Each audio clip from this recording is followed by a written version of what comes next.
Good morning. Good morning. Welcome to the Platform Podcast. My name is Abel Kibet and I'm with Derek Kipkorir. It's Friday, Manzeni. Friday. It's finally Friday. The week has come to an end, Manze.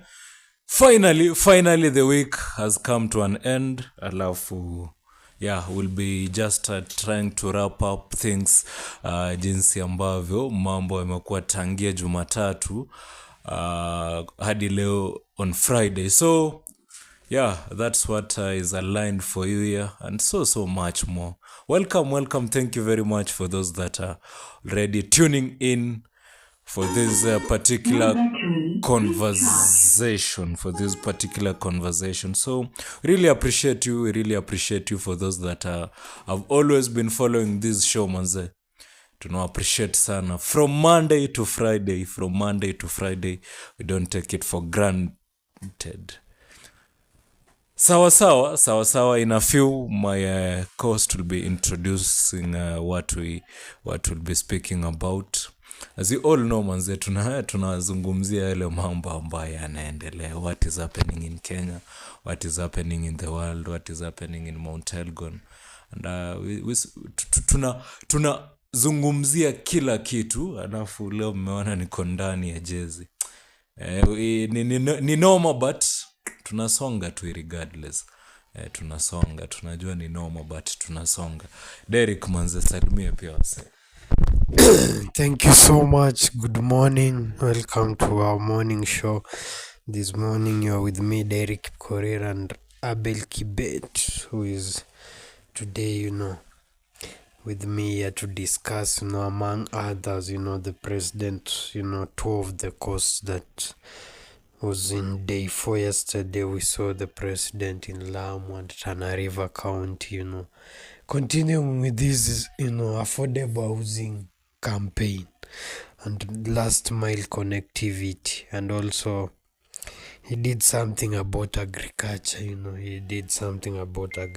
and we shall be talking about that. Yesterday also we saw Mother Karua unleashing, rebranding her NAK Kenya party into People's Liberation Party. So, it will be grateful, to just know.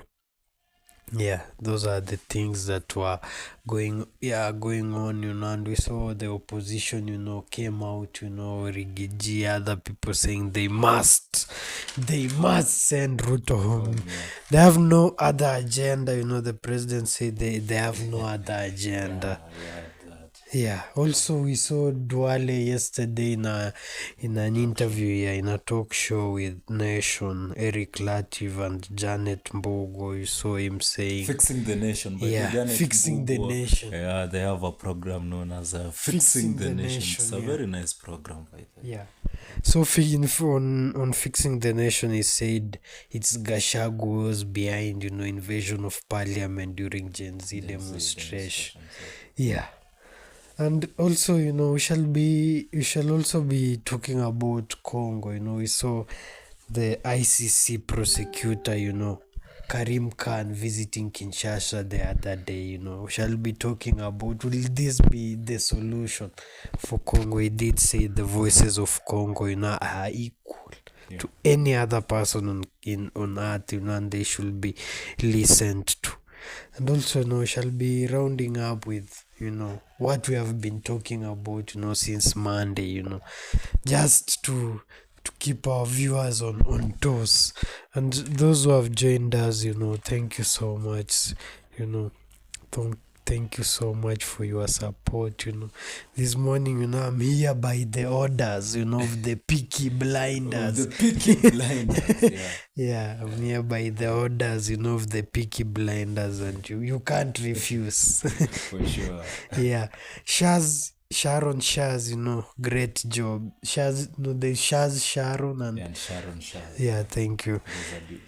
Different people. So thank you so much, Sharon Shaz, and good morning. Kibet Faisal, awesome job. Tuned in nikiwa Kibabi mse wetu wa kawaida. Thank you so much. Very consistent. The gifts of this, program will be going to people like Kibet ndio. In future you don't know. This will be number one show in some few months or years. For sure. Yeah, Masichesh Cherono. Good morning, Wakurugenzi. Good morning to you, Masichesh.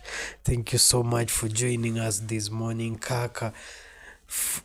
Vulai nikiwa Nomsiri. Thank you so much, Kaka. You are among consistent Masichesh pia. Thank you so much. In fact, Masichesh is leading. She's the highest. She's the highest she's the head top. Yeah, she's the top fan. Yeah, she's the top fan, Masichesh will be given something, I know, in future, in a few, days. Someone will be looking for something to give her. Yeah, Masichesh Cherono also saying mnisalimie nisikie vizuri. I think you have now felt well, Felin meaning good morning Wakurugenzi. Hey, good morning Felin bana. You have always been here. Thank you so much. And I think he's in the Jishindie challenge this weekend. I'm not very sure, but what I'm very sure is that she's following the show from Alabama. She's following the show from Alabama, United States of America. How is the United States of America? Yeah, how is the United States of America failing meaning? And thank you so much for joining us. Manuela keeps Mtembei. Big show. Hey, thank you so much, Manuela. And big up to Val Valentine. Good morning to you, Val Valentine. Davido Kimu, great job. Hey, thank you so much, Davido. Great job too. Brenda Cherob, good morning. Bungoma, well represented. The headquarters of the county. Yeah. How is the headquarters of the county? Brenda Cherob. Tuambie Bungoma iko namna gani? Yeah. How is Bungoma? Is the headquarters of the county. And thank you so much, for joining us.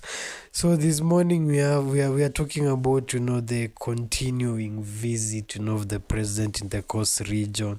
Martha Karua has launched her party, and we heard yesterday Morara Kebaso saying something. We shall be talking about it too. And, we have seen, I think, yesterday, Fixing the Nation, talk show. Duale'S saying categorically Gachagua behind the invasion of parliament. He said, investigations are continuing. He can't reveal much. But that is what he claimed, Shall be talking about that too. Yeah. And then the Karim Khan, the ICC prosecutor, has visited Kinshasa.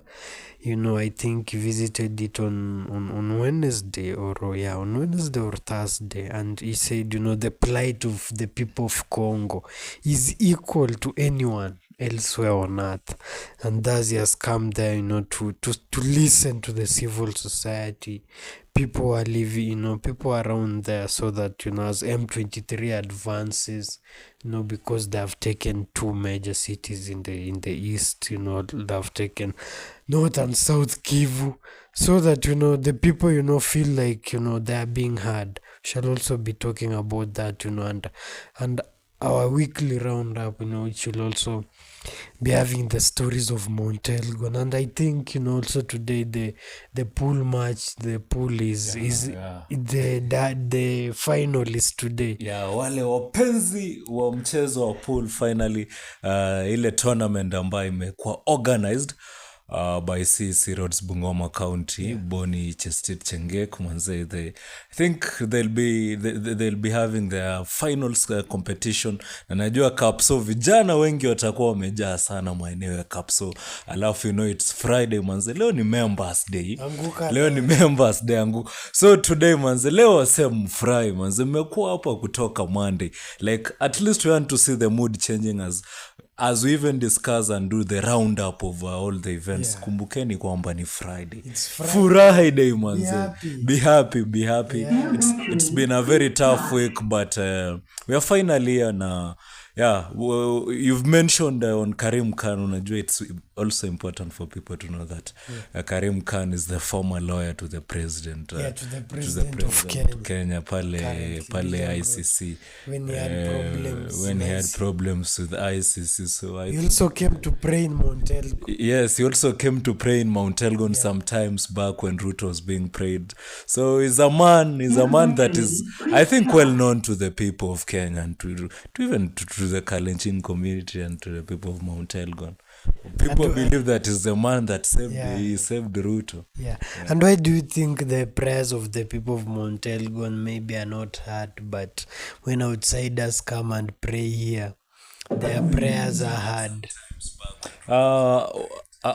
Not that the prayers of Mt.Elgon are not heard. In fact, if you're very keen, I'm even told in my small interactions with the Wazes, or in my normal interactions with the Wazes, I'm told that all these leaders who, even President Ruto, he came and he seek his blessing from this mountain. He came to Mt.Elgon and this is where he got his blessings of even going to become the president. And I remember someone mentioning that Gideon Moi came to seek for his blessings in Mt.Elgon, but unfortunately it was not well done for Gideon Moi. Was not well done. I'm told that blessings should be given before noontime.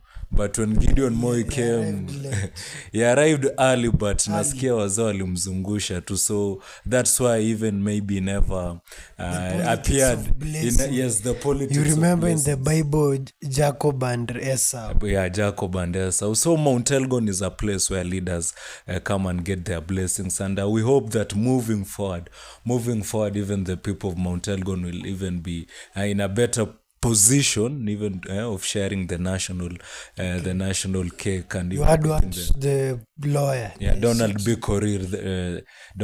Korir was saying that the people of Mt.Elgon every time and since 1960 I've been in government, they always find themselves in government. They are languishing in poverty. They are languishing in poverty, primitive killings, and that for sure. Why do you think so? And I'm not sure if you're aware of a certain death that just happened recently in Kimobo. I'm told there is a man that died under very abnormal circumstances. Very primitive death happening in Mt.Elgon, and it's very killed? I'm told that it's not even clear because it's a matter that is under investigation, but kwa wale watu wanatoka Kimobo nasikia there is someone that was killed, watu wana claim that maybe aliekea mtu mwingine sumu wakati anatolewa mochari. Like it's not a very primitive killing, no. How like he was killed with a panga? No, like kama alipigwa, like he was kama alifanyiwa tu ka which doctor, like or what, witchcraft? It's not even clear. It's just primitive. I think that's the correct word to use. The word that Donald B. Korir is saying, because like I was trying to understand, like it's what is happening in Mt.Elgon, and you wonder. Like Kenyatta came, we was in government with Moss. Moi came, we was with government. We even got a district, and Kibaki came. Ruto was in his... part of Sabot were with Kibaki. Part of them were with Raila for 2007. And then Uhuru came. We are with Uhuru. Now we are with Ruto. We are with Ruto. All governments. And we are very sure the next president that is going to be the president of Kenya, the people of Mt.Elgon will still anoint. And even as if you want to be a leader and if you want to be a president of Kenya, you should surely visit Mt.Elgon. And yesterday I heard Sifuna talking in Bungoma, and he was saying that ODM are now going to fill so many candidates in Mt.Elgon. That the idea of not ODM not having a candidate and even winning Mt.Elgon is an idea of the past, because they now believe that Mt.Elgon can also produce because it's the land of blessings. I don't know what is your thought about that, but that is what Symphony was saying yesterday. Yeah, I think ODM, come to Mt.Elgon, boy. ODM is in government. It's William, Broad-based it's government. William Ruto who has said we are working with ODM. So come and fill a candidate in every position, MCA, whatever. Let's feel Baba. We have always heard about it. Yeah. But the people of Mt.Elgon, are languishing in poverty since independence, because number one, they have been near the border, the near border community. Yeah, so they have been seen as people who maybe don't have shifting loyalty, allegiance. So they are seen as people who maybe might not really make sense, But in real sense, they are making a yeah, bit of sense. now they've come to make sense. Over time there have been changes, but the big problem has been the issue of land and the primitive solutions to the issues of land all the time. So people keep going backwards.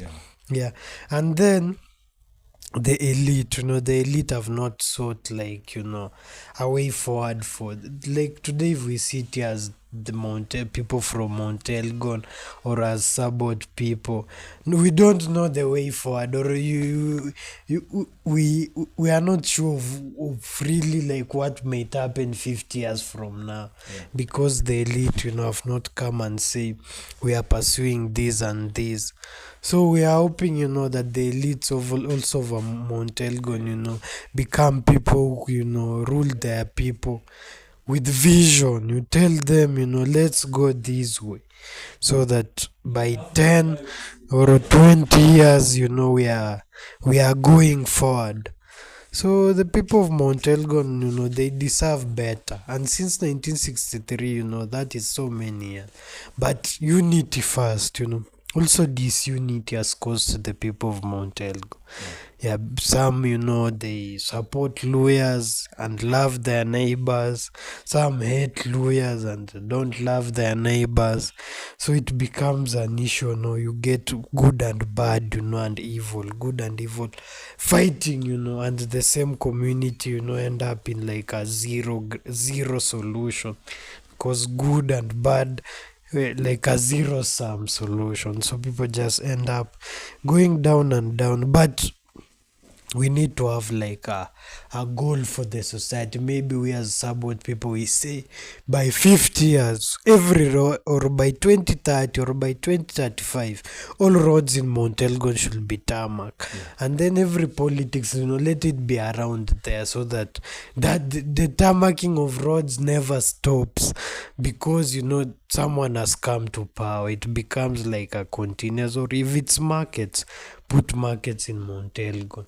We know this is by 2035. If it is not done, then it means the people in power, have failed. So that we have deadlines for everything.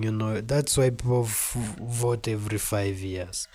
And because people vote every 5 years, also we as the people should have plans. And then we reevaluate them every 5 years. Yes. For sure. So that we choose people and then we also grow up knowing, so that we don't end up in traps. You get a lawyer is trying to trap a Sabot so that he can become he can become just nothing. And then the reality is, you must also love your neighbors. We should not choose leaders who want to put us in conflict. We should choose leaders who want to unite us, so that we go forward. Unity first. Unity is above everyone. Peace and unity is above everyone else's interest. So we should accept that as the people of Mt.Elgon, that peace and unity is above everyone else's interest. So I see, there are some people who have really tuned in this morning. Thank you very much, Mr. Brighton Chumo. Should be Brighton Chumo. saying live from Standard, the Karen of Mt.Elgon sub-county, Nicolockt. Brighton is saying that is following from the Karen of Mt.Elgon. Yeah, Mzimo Wells too, is located in the Karen of Mount.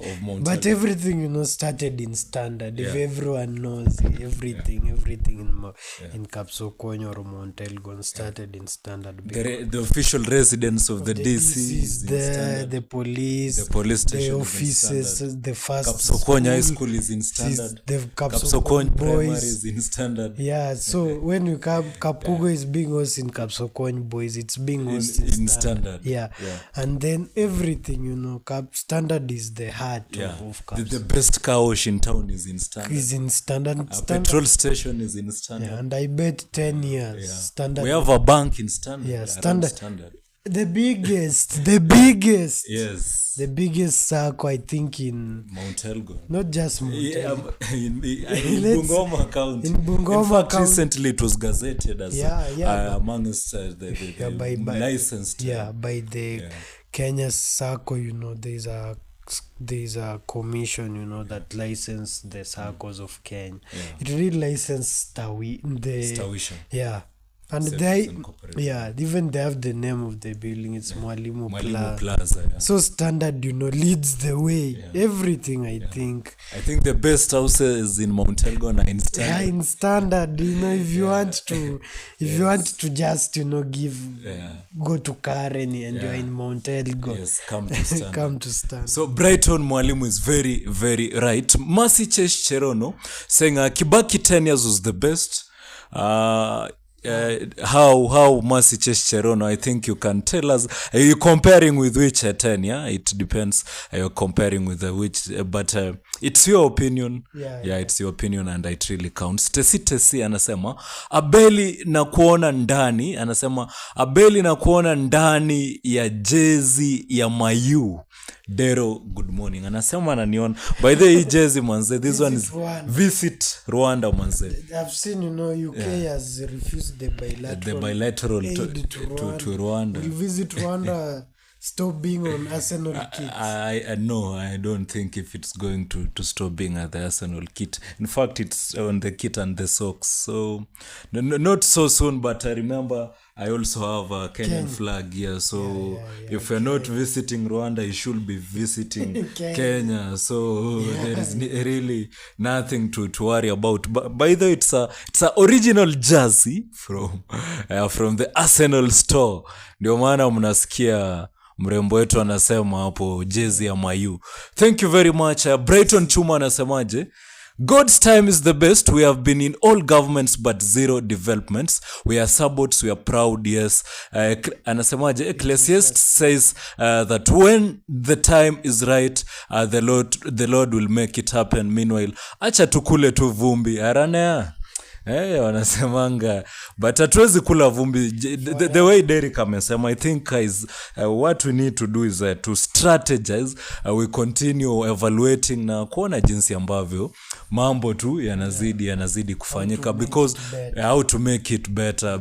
If we can always find ourselves in government as the people of Mt.Elgon, why mbona tusijipate pia ndani ya maendeleo? What is it that we are always doing wrong? So but it's the disunity, if someone can get away of making or breaking you into two, it'll for sure have a way of controlling you. So we have been simply been an annex of other people's interests for a long time. Mt.Elgon has not even look at forest, Kaberwa forest, Kaboiwa forest, who is still exploiting. It's not the people of Mt.Elgon. So Mt.Elgon is still look at Koiga water, but the water is going to Tongareni. So and the people of Kapsokweni lack water even now. So it's Mt.Elgon is an annex of other people's interests, and unless we cut off, and it includes they say cut off the cancer cells, and and live with those who have accepted, that we as suburbs, need to manage and sell our water. You can't imagine that the people who work in the water department of Mt.Elgon are the poorest, are the ones who are suffering the most. And they even lack water in their own homes. Yes, in their own and then they work in the water. What does it mean? When you in future, if we liberate our water system, because it's captured, our water system is captured. So if we liberate our water system, we will find out that people can live well off this water, because if you just pipe, Mt.Elgon is like 4,000 meters above sea level, meaning if you are taking your water like to Busia or to Kisumu County, it means a lot of you'll not need like even pumps. Your water will flow by gravity up to a town like Kisumu. How much cost will you have saved? And people in Kisumu will not stop paying the water the same way they are paying for it today. And water is a resource. Water is not a free thing. Those who know, water is not a free thing. So the people of Mt.Elgon, we are not protecting the sources of water, because it's we that protect these forests. We're not protecting it so that other people benefit. Protect the water of Mt.Elgon, then we benefit, and then those people who work in water get decent salaries, they live good life. That's the solutions from the platform podcast with me, Derek Abel Kibet and Derek Kipkorir. Silver KE saying suffering since the origin of mankind, not independent. Anasema wasabot wamekuwa wakiumia since the origin of mankind. Not since the origin of mankind. There are some moments, where which have actually, not even just the people of Mt.Elgon, when all of us, the Nilotes were in Egypt. Nilotes people are living around Nile. Why under the Egyptian rule? Africa was and Egypt was the thing all over the world. Everyone was coming to Africa. Even like Alexandria the Great, Archimedes studied in Egypt. Where like the way people are going to Harvard to study the best things, people came to Africa. So, but over time, those were thousands of years. But maybe in like 400, it has been 400 years of slavery. So, recent history is what has damaged, our history. So someone can say it's been suffering since mankind. But it depends how is relating with it. Maybe since he came on earth, he's been suffering. But it's maybe him. But you can just maybe he has lived 20 years. Maybe he has been suffering for the last 20 years, and it's not a very good. But it's not like suffering since start of mankind. Mankind, there are some point in which Africans were the real thing, everywhere in the world, and the thing, that was making, there's a great portrait of something in Egypt called the Sphinx. And if you look at the Sphinx, it's just like the face of a Bantu is like a Mluya Sai. It's the same thing. So there was a time which even Luyas were very powerful all over the world. Even us. There was a time Africa, ruled the world. For sure. Thank you very much. Jay Nesco saying good morning, my people. Thank you. Temko Sioi saying have a wonderful day. Thank you. Have a wonderful day. Miaudi Andrew Kimtai saying tuned in, brothers. Thank you very much for tuning in. Miaudi Andrew Kimtai will be with the people of Mt.Elgon surely, especially our leaders. Ngonyi kipan pick up Mt.Elgon. Miaudi anauliza nani aliyeturoga. The reality no one has bewitched us. It's just, we have not been organized. Like today, if you meet a young man from Mt.Elgon and ask him, what is your economic activity, or what do you do? What do you do? You'll just get him, maybe he'll tell you, I do nothing. or and in the past there was no money, but people had economic activities. Of course, yes. People use even used here in to Mount, do things, even here in Mt.Elgon, like if you come from a family, people are working in a place people like are doing Mount. People are doing something. people are Exactly. just not just chilling. And it's not just like when you do it, it must have monetary value immediately. Even mzima oils, we are not still, monetizing. we are still surviving. Yes. It's all about doing something. So when when someone has been put in a situation where he doesn't understand the meaning of an economic activity, a social activity, a cultural activity, and maybe a spiritual activity, he then finds himself to have a vacuum which can be occupied by anything in the current world. An addiction or anything else can just occupy this space. And once it occupies this space, we then cannot reach an agreement we as the people, because we feel like there are vacuums in us, so we are empty. All of us are like empty. We are not finding something that fulfills us. So we have not come together to pursue something that fulfills us, because maybe even our leaders are empty. Even our leaders are empty. We have been asking ourselves, why is it that when every leader in Mt.Elgon gets out of office, in the first 2 years out of office, is already broke and poor. Like what is happening? And the same leader, while he was in office, he was there bragging.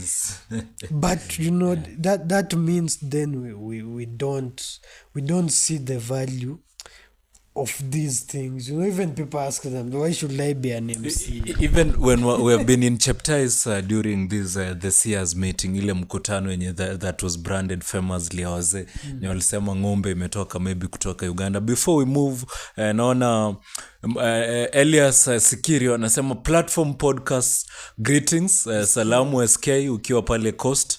Big ups manze. Rastaman Brenda Chepkemoi, good job, thank you very much. Tesi anasema Jeruto DV Brand amesema nifikishe salamu eti mtu mwenyewe anajijua. Hey, Derek nasema Jeruto ametuma salamu, na nasema mtu mwenye, is it you ama nini? Me today, I'm here by the order of the Peaky Blinders. Yes.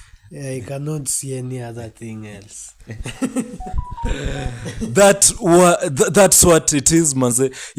Hivyo tu ndio mambo nafikiri yanazidi kwenda na it's how things are. So no one has bewitched the people of Mt.Elgon. We have just come, we haven't united to pursue a cause that fulfills us. You remember like the way people Wazezi were saying in chapters. Do you remember how people like got a district? They got a purpose that fulfilled them, and people woke up to fight for it. Today, you'll get maybe Maruti saying, let's fight for this road, the maandamano way. Even part of it, maybe you'll have to use money. People are not coming out. Like when people are fighting for a district, people use their own money and their own resources depending. So let's continue looking for a cause that will fulfill. Continue fighting. And then Sabots people will come out and fight for it. The way you see county. If there's something that now fulfills people, is the county. And because now we should have a leader, like a national leader, who now this is his thing, like the way this guy from Migori Kitayama has carried for his people. Let this stop at my back. And then later on, when Mt.Elgon County will come, that guy will will reap but now if for now that that fulfills the people, but it's not really what is on the table today. So people are still empty. So they don't find a reason even for even auditing these leaders. Why should I sit there and try and audit CDF or try and audit MC or a governor? And it's for what? But you remember when people wanted Mt.Elgon County? Yes. They were ready to go up to Nairobi and cry. Cry, yes. Yeah. Using their own resources. Using their own resources. And it means, that is something that fulfills us. But for now, maybe in our local places, wards, like in Mt.Elgon constituents, we should now look for things like that fulfills us, and then we go on forward. Martha Karua yesterday was launching a party, and I've even had the same conversation in Mt.Elgon, and I heard this from Oscar saying that they are launching their own Sabot party, and they are really inviting people to go and maybe join that party. Yeah, if it's if you can talk about it in this show, it will be very important. Yesterday Martha Karua rebranded her party from NARC Kenya to People Liberation Party, and we saw all those people were the likes of Rigathi Gachagua was present, the likes of the likes of Eugene Wamalwa was present, the likes of Kalonzo was there. We saw those leaders that have been at the forefront of maybe saying that this government of President Ruto is not working for the people of Kenya. Those that have been perceived as the opposition, the Wamunyoro crew, those that are really following the deputy, I don't know if you have another now. The deputy president, and in Mt.Elgon, I don't know if Oscar's party is real, or is it a story? I think it's the same number, or could you try calling him online? So that perhaps if Oscar is not available, I think we should call who? Who is in the party again? And are they, which side that they joining, which alliance? Yeah, they should now come and tell the people of Mt.Elgon, because it's something that I've heard him that they now want people to. It's not. I think if someone can talk with Oscar, if he's having a party, we should know in future. But it's something that I've seen him, I've heard him talk about, and I want you to maybe form a conversation and a conversation on that as we even talk about Martha Koome, not Martha Koome, Martha Karua, who is has been the leader of NARC Kenya, even rebranding her party, the party politics in Kenya. And if you try to compare party politics in Kenya and even Mt.Elgon, is having a party as the people of Mt.Elgon, is it going maybe to be the solutions of our problem? And even Kenya as a country, the way Martha Koome has now rebranded NARC Kenya to Martha Karua. I'm sorry, Martha Karua. Don't know why I'm saying Martha Koome. Yeah. So if really changing parties or trying to use parties as a vehicle, is it the solution of the people of Mt.Elgon, or how do you view it? Yeah, I think parties are just, parties. They are what, those are the cars, of politics. Yeah. Political parties are the cars of politics. So, it's just like it's just like changing your car from Subaru to maybe an Impreza to whatever, or elevating, buying yourself a car in the political sense. Yeah. So a party is nothing but just a car. Yeah. It's the ideas that really defines a party. There's a reason why ODM has survived for 20 years, you see. Yeah. And we have parties that have been there for a long time. Like in the US, the Republican and even Ford Kenya in Kenya. Even Ford Kenya has been there for NARC Kenya also, which has been rebranded. It has been there for a very long time. Yeah, and so parties are just vehicles of politics. Yeah, so you can't tell me that if someone has bought a Vitz or has bought a Prado, now this man has really won. Will win. Yeah. No. In politics, no. But it's good to have a part. It's good to have your own vehicle. You know that it's good to have your own vehicle. So that that is great. When you have your own vehicle, but it doesn't mean that you will win the people. That is the solution. No. Solution comes from ideas. Number one, let someone in Mt.Elgon be asked, what will you do about the issue of water? How will water be there in Lake Cheptais, Kipsigon, every center, Kapsokon, Kaptam? How will water be there? And then someone will answer. Yeah, and then if he doesn't have an answer, then that person doesn't understand the problems of Mt.Elgon, and that is the reality. So let someone be. What will you do about a certain road? Maybe which road is now a problem? The one that goes to Kaimugu. Yeah, I saw it yesterday in Voices of Change. I'm not sure if it's the same road. I think it's now being maintained in terms of maybe in Alimwa they're trying to maybe. I'm not sure if it's the road, but I saw it in the Voices of Change, and I really hope it will help the people of Mt.Elgon. I remember when we were going to St. Jude Pale Kipsikirok for the pads drive. Man, so that road was not very. It was not very good. It was not very good. So we hope that Mt.Elgon changes, but since 1963 up to date, we have been in every government. That one should be what we should know. That we have been in every government as the people of Mt.Elgon, since 1963. But the place, according to Donald B. Kipkorir, languishes in poverty and primitive killings. We hope, this part of Kenya will change. Faith Matete, saying good job. Thank you so much, Faith Matete. How are you this morning? Where are you watching from? Tesi and Baida mnifungulie ko gate. Thank you so much. Gate iko wazi. The gate is opened. Yeah, welcome to Karen. Welcome to Karen of Mt.Elgon. Yeah, it is so hard to even get a motorbike in standard. You have to walk up to the main road. Up to the main road so that maybe you can access those motorbikes. Those are just among the many similarities between standard and the. But we'll get very many cars around here.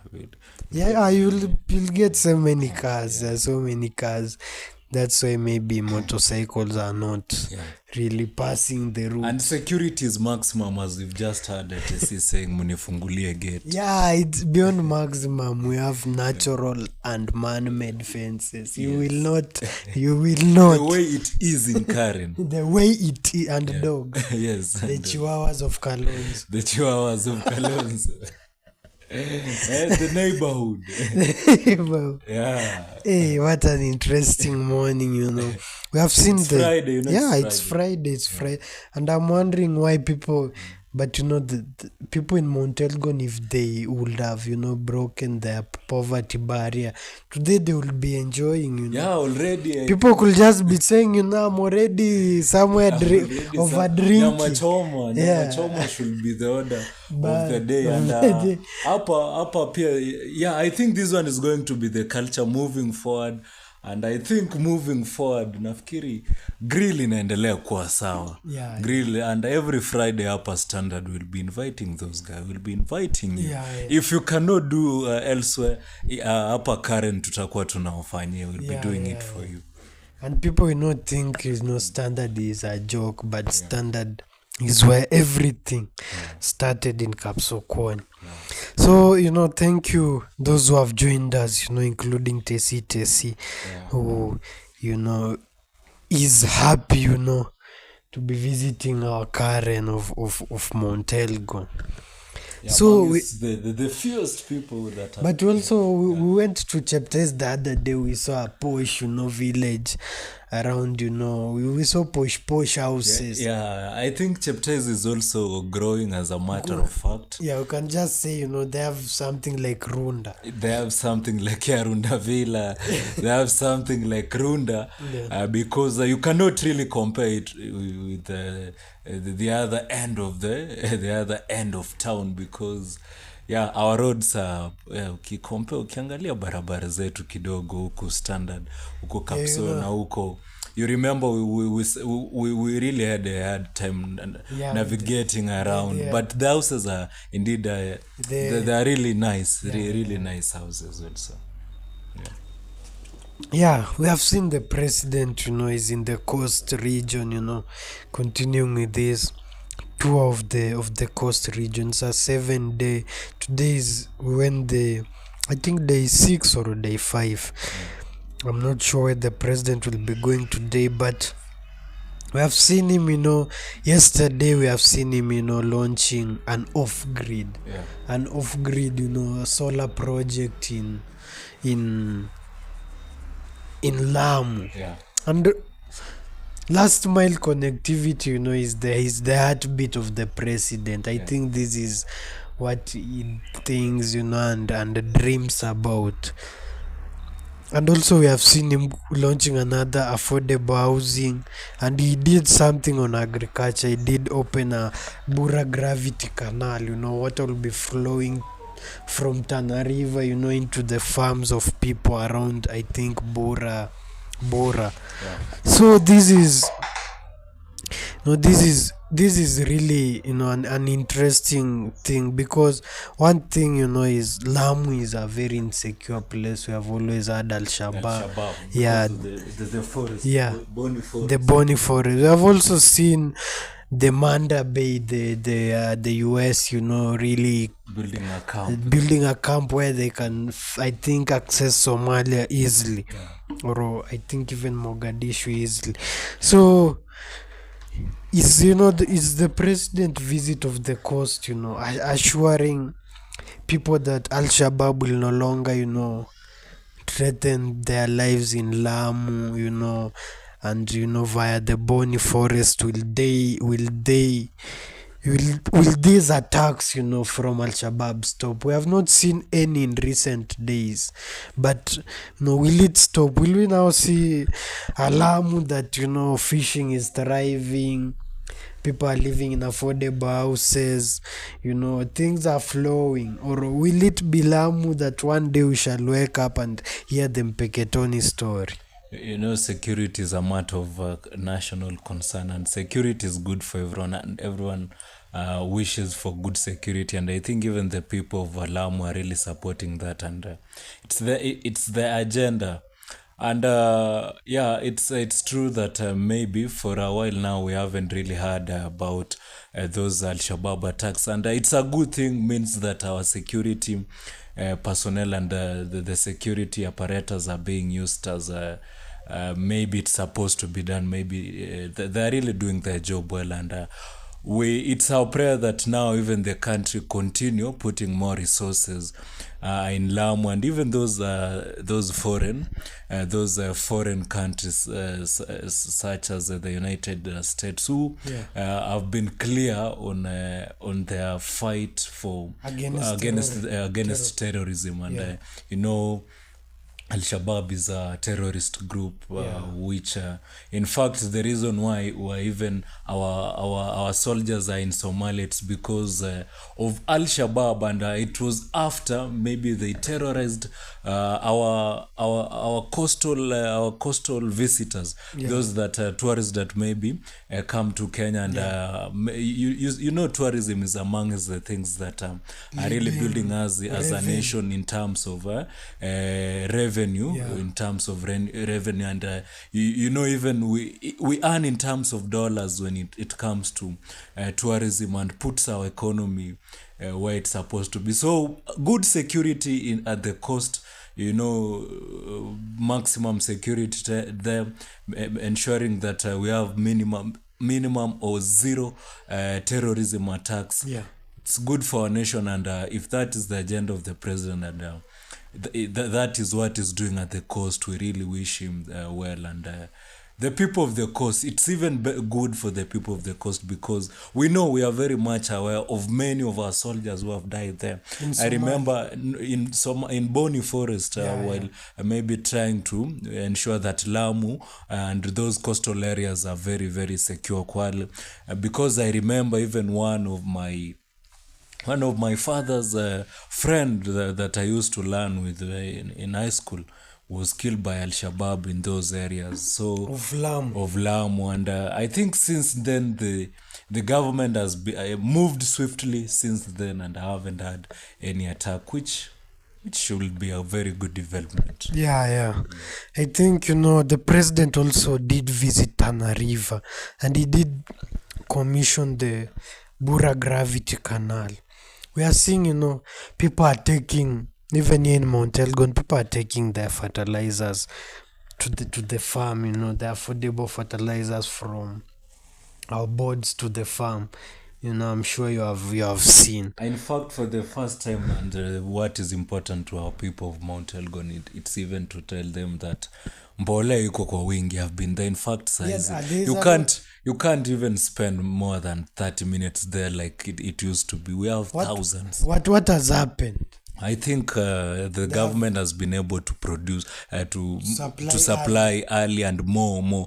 I hope the farmers are not waiting for now mvua ianze kunyesha so that they will rush pale. I think right now is the best time ya kuchukua, and we really hope wakulima, unajua ukulima bora ni ya kujipanga mapema, correct timing. I know right now in Mt.Elgon watu wanalima, people are preparing their land, so pale pia Kapsokon to inform those that maybe wanataka kuja kuchukua mbolea. Right now mbolea iko ni mbio sana.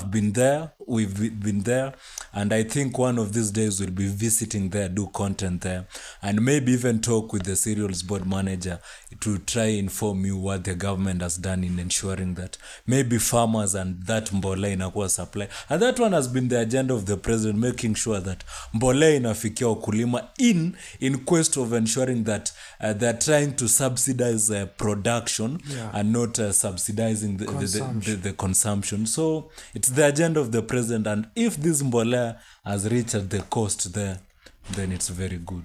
Yeah, people are really warming up to do agriculture, and I think Kenya is being put on the course to real modern agriculture, because as we know, agriculture is not just about crop production, it's also about livestock production. I've seen the vaccination of livestock did kick off, I think last year or early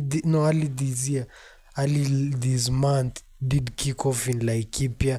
We saw the current CS of agriculture, Mt.Elgon launching the thing. We have also seen the president pushing for abattoirs, the places for processing meat that is being exported. The president is really pushing. I've seen him saying that let's go grow the palm trees that produce the palm oil from in our the Nyanza region, so that we are able to live a sustainable we can sustain ourselves first.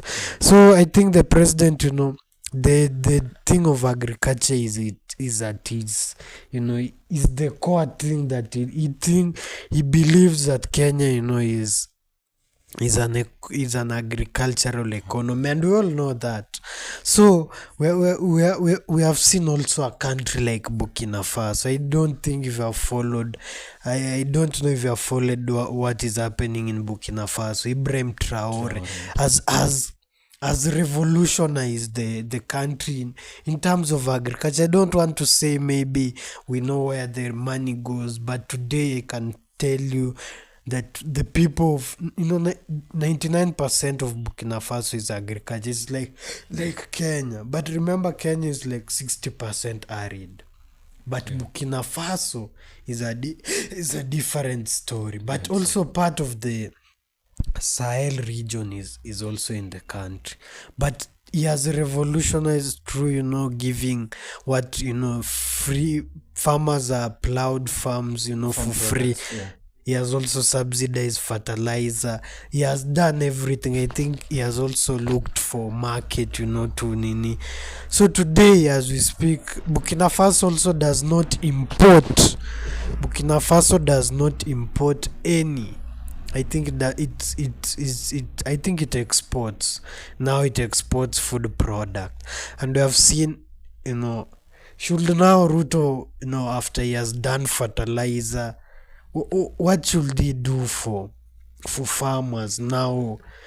What should he do for these farmers after we have finished vaccination? Because we farmers, vaccination is just a one-time thing.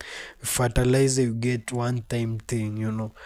What can he do again, apart from looking for market, which he is actively doing? What can the president do again? For these farmers? Because we have seen subsidized fertilizer has not changed the reality. The the things, looking for market, we haven't found a really consistent market for Kenyan products. So what can the excellency do again for the farmers of Kenya, so that of Kenya, even Mt.Elgon, so that we move another step? Because the fertilizer, great project, but it has only increased production. We are producing more, no market, so no money in the people's pocket. So what can he do so that people have now money in their pocket? I think the president has been very clear, and even him, when president has served in his previous tenures, he served as a minister of agriculture, and the president has been very clear, and I think he's tried to explain this to the people, that they are in trying to bring subsidy even in fertilizer. They were trying to subsidize every other agricultural product. Like, it doesn't make sense that even a plow, kitu kama jembe, hizo vitu zote that a farmer needs, those apparatus that maybe farmers needs, kitu yote ambayo maybe mkulima anahitaji, all them come at a subsidy.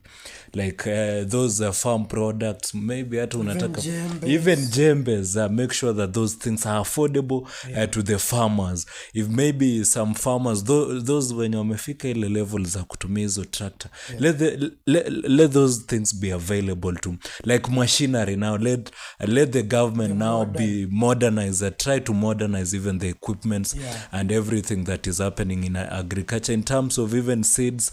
I think we have a lot of government agencies such as Kenya Seed. They make sure that maybe they produce better seeds, and even try to advise farmers on the types of the crops that maybe they should be. And we have cash crops, short season crops, are those that maybe are going to provide food security, and those that are also going to bring the economical sense to the farmers. We've also seen the government trying to push for those that are coffee farmers, coffee reforms. I think the fight for coffee reforms and maybe cash crops, including tea and maybe things like sugar cane. Let the president be clear through the Minister of Agriculture. Now we have seen Mutahi Kagwe is now the Minister of Agriculture. We hope that many policies that are going to be put, they are now going to be actualized, and maybe introduce more laws that are going maybe to favor the farmer in terms of increasing their production, in terms of even the economic sense of it, and making sure that our food security as a country is also good. So the agenda of the president is that maybe making sure that the agricultural sector is well revolutionized, because I think this one is the only sector that should stay forever and will stay forever. And like Kenya during when we are doing history, not even history, social studies, Kenya was known for, I think, our largest produce that we export agricultural products, not even coffee and tea alone. Also Yes, also flowers, vegetables. even cereals. We used to even even French beans, like right. We have a lot onions. We have a lot of things that are doing very tomatoes. So I think it should be the agenda of everyone and not the president alone. Everyone in Kenya, because agriculture is not about the president. It's about me. It's about anyone, because without agriculture, we are talking about you see, with agriculture, rest assured of we are making sure that our environment is safe, clean. It's green. It's green. It's more of making our environment green, and food. It's what we need every day. So it should be the agenda of everyone. Yeah, remember agriculture is being subsidized to cure the problem of food security, which, those who remember in 2023, 2022, a drought, had stricken Kenya, and there was a real problem. And we have seen, the president has really, emphasis on agriculture, and young people shy away from agriculture, most of young people, because it's partly a commitment, it's partly something that they are not used to. Remember, we didn't grow up in a farms. Remember, our farms were taken away by the colonizer, and they were not returned. So people didn't grow up in farms, they grew up in houses. So how will the young people be made to be positive about agriculture? Because it's hard, it's not an easy thing. We have now not that the young people are not participating in agriculture. It's just it's the culture of our people and where you come from, and maybe I think now the government now should find way, and I've seen these government agencies trying to come up with even grants. We should now see more grants to maybe young people, those groups, and making sure. And I've seen those things happening it's not happening to every part. But it should be happening to everyone, and even in our education system, make sure that our young people are learning agriculture. Let it be known to them that it's agriculture. It's because of agriculture that we exist. So as it has been introduced as topics in those classes, and let us have a sensitization also in our communities to our people. Let us continue encouraging those people that are farmers. Let us come with programs that maybe are making sure that are encouraging young people to participate, to get into farming, and they lack capital. They lack capital, but with grants and loans, maybe providing convenient loans, and for maybe young people even to get land, and maybe then start. Agriculture is not only growing crops. We have animals rearing. You can do chicken, poultry. You can do pig. You can do even small scale, but in a bigger way, you can do vegetables. So there is a lot. We have even had people rearing rabbits. Rabbit rearing, pigs, everything. People should embrace, but in I think also government should do like strategic, agriculture. Like if you come in urban centers, let people in urban centers do like chicken rearing, because eggs and chicken really sell in urban centers. And then if you go to rural centers, let them do a farming that also generate revenue, doesn't put them in a situation where they are also going to negatives, because ultimately they will have to stop doing agriculture. But if we want young people to do agriculture, let them do agriculture that is profitable. Let them do things that are profitable. But agriculture is the backbone of Kenya's economy. So we have also seen yesterday Martha Karua, she has moved from Anak Kenya, from the rainbow to now the purple color, the People's Liberation Party. And she did say during JKL that I'm going for the presidency. I'm ready to talk with Raila, but maybe if Raila supports me. I've seen that, Derek, and I sometimes wonder, and I also want to ask you a question. Have you ever heard Ruto, even when he was trying to be him saying that I'm going to consult Uhuru or I'm going to consult Kalonzo if I can be the president of Kenya? No, you decide on your, and if it tells you even the character, and it forms the basis of this conversation. And I also want to advise you and even talk with you as a way of Mzimal Studios. A person who is now, you want to be the president, the biggest seat in Kenya, the CEO of the country. But you are coming again to tell us that I want to go. It's like you are not even sure, you see. You are not even sure. So my position is that I think Martha Karua really has... Yesterday we saw a very tense situation there with what Morara Kebaso said. He said that how can people who have gone to university be given a mjengo job? How can people be exported for labor? How can young people even be killed and abducted in the name of a certain regime? And he did really say a moving speech, if you heard yesterday. And I was wondering what your thoughts were, if you did hear, because in the affordable housing they've said if you are an architecture, you will do the architect part. If you are a civil engineer, you'll do the engineering part. If you are a guy who went to like Matili TTI, you will do the masonry part.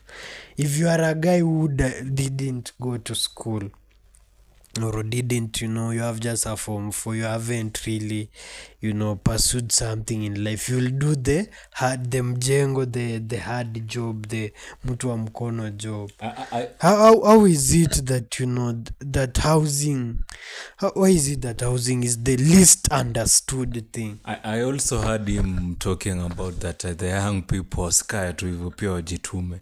And kujituma sijui what was he meaning, because after that speech alikuja akasema young people, which space should we now own, kwa sababu sasa hizo young people wamekosa hizo spaces za kuondi, wamekuja sasa kuandamana. So for me the understanding of the housing, ile kukuja understand the housing agenda of the president by some people, imekuwa very hard, lakini this is what I can say now. You see, those that are in office, na hata nimesikia kuna wenye wanasema wale watu ambao maybe ni wa payslip wamekasirika sana na wako na hasira sana na hii serikali. If we all agree that the problem that we are having as a country is the problem of joblessness, we are not having jobs, we cannot even access, so why don't we have those people in jobs? And I think there is someone that had come up with a solution that let everyone that is working work on contract basis, including teachers, including everyone, so that why Derek do we have someone mwenye amekatalia kwa ofisi ya serikali for the last 30 years? Because it's permanent. Na tayari ameona Kenya as the country goes, we are not going even to have a scenario whereby you can create job. Why don't we have a system whereby kila mtu basi atafute capital? Kwa sababu kama watu watakuwa wanadharau kazi ya mjengo, kuna mtu hiyo ndio gamble yake, unaona? Hiyo ndio gamble yake milele. Like of course for those people that maybe wameenda campus, and I think it even forms the basis of some days ya kuja kuongelea our education system, kwa sababu for me like in my system venye naelewa, it's not about white collar job manze. It's about working and getting money. Like what can you do and get money, what can you do and get money? Hii idea ya kuambia kila, because every year people that are graduating from campus are very very many, and it's crazy, and we are not having people in those government offices retiring. People are working even more than 60 years. In fact, people don't want to retire. It raises a question, is What does it mean? Is it when when you went to school or you became educated? Does it mean? What does it mean? Like, what decides your future? Is it the level of education you have, or it's just life itself that decides the future of Yeah, your future? it's life that and life and you yourself. I think that is it because Yeah, and you yourself. education. I think Oscar Sudi has tried to explain beyond any reasonable doubt, and not only Oscar Sudi. So many. Education is just Yes, about knowing yes. Education is about knowledge, and that's why we have people with money and they're not educated. educated. And this is something that should also sink in the mind of our leaders, even as we speak to our people in the political spaces, in the political scenes. The idea of coming and telling a young person that because you are educated and you are a graduate, it's now a guarantee of you being given a job by the government is very wrong. I had even a vice chancellor of a certain institution, and I think I'll go ahead and name it. It was Daystar, saying that if you're going to come out of Daystar and now go out there and start complaining to the government that I do not have a job, you'll be failing the institution, because you, as a person that has gone through Daystar University or any university, should be able now to interpret of even what you have gone and learned to university now to the practical sense, not only of what you have learned from. I think we can all always try to do Yeah, that. remember, education will make you understand, and see where you come from. The reality is where you come from. The reality is Yes. not in your education Yes. that you have, sought out, or you have been educated. You have been, remember in class you sit down and then another person tells you. Yeah. Yeah, another person tells you. Yes. It was not you telling the other other person. person, yes. So when you are the one being told, it's like you are being given hints and wise and knows, so that when you now come out, you are able to know, I come from this family, I have this and this skill. I represent these. These are my values. These are things I can stand on. These are things I cannot, stand on. It brings the light into your life, and then now you start from where you come from.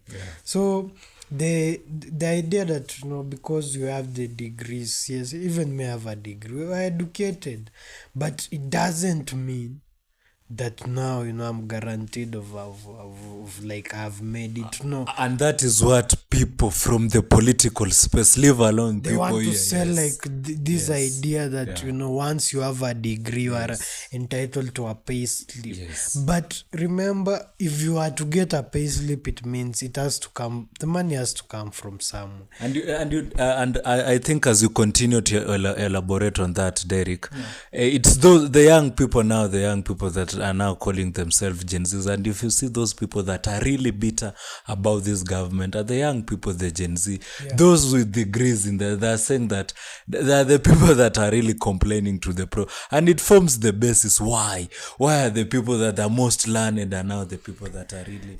And some of them are not even owning up the space, are not taking up the space.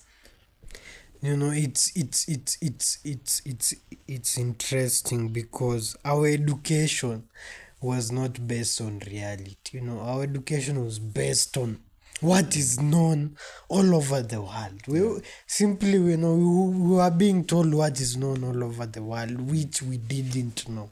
But it was known all over the world.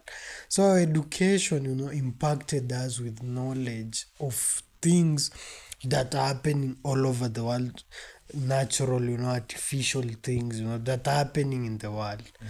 And now it didn't put us, in a situation where we have to come and do things that will like define the future. For us, we were being taught things that are already known, meaning even if someone was biased, even if it was a propaganda, even if it was a lie, we were being told. Yes. Yeah, but we were not being taught or being made to do what we can do. Like maybe maybe go to the farm. If you have like agriculture lesson, or you are an agriculture student, you really have like a farm. People do it in like form 4 only, for a few months for a project. But people will do it with the mentality, just to finish this project, and then I get the A in KCC and I go. But it was not, we were not taught, and instilled in us to do like farming, or to have even skills, like skills are done by hands, not brains. And even when you now go to levels, brain still needs your hands. And our education was not hands on.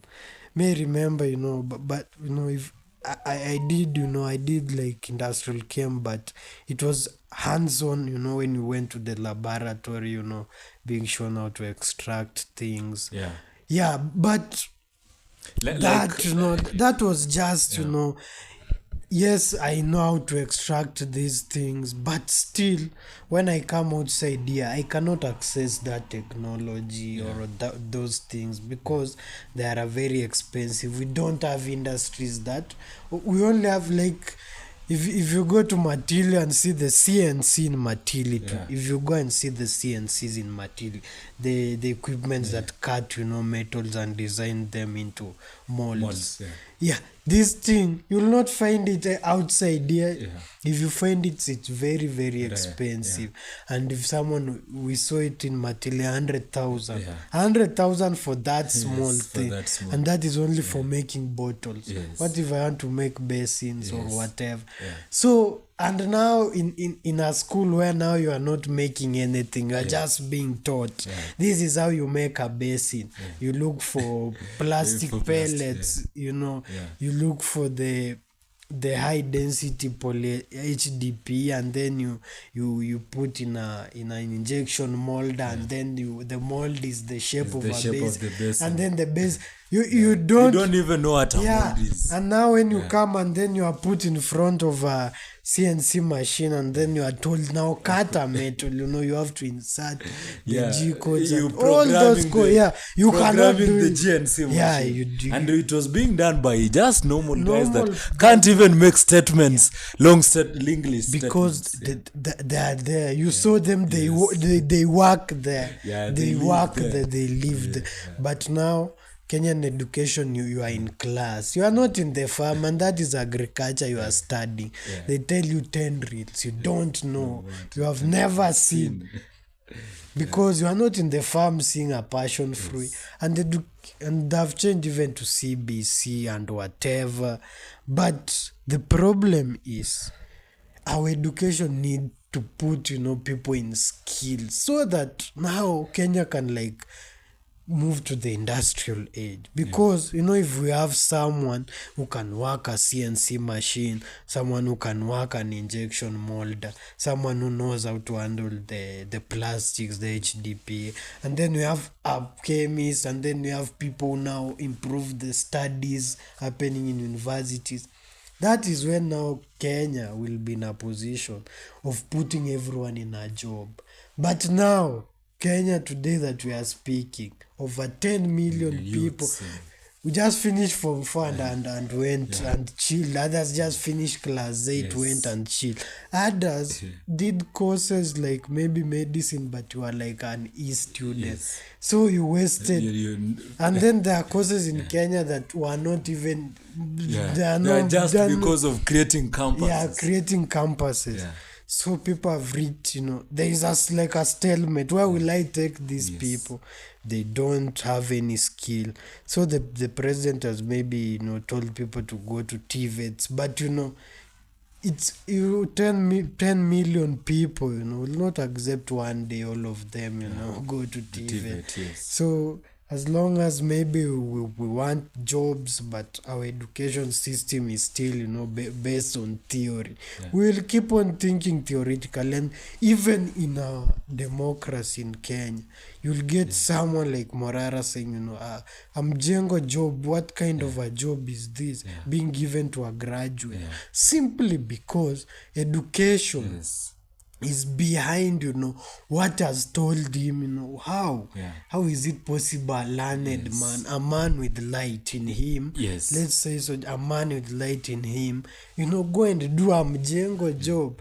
And that is what now we are questioning. Is it because, you have gone to school, you have studied hard, you cannot do a job that requires you to use your because that is the reality. Yes, yeah. That is the reality. Yeah.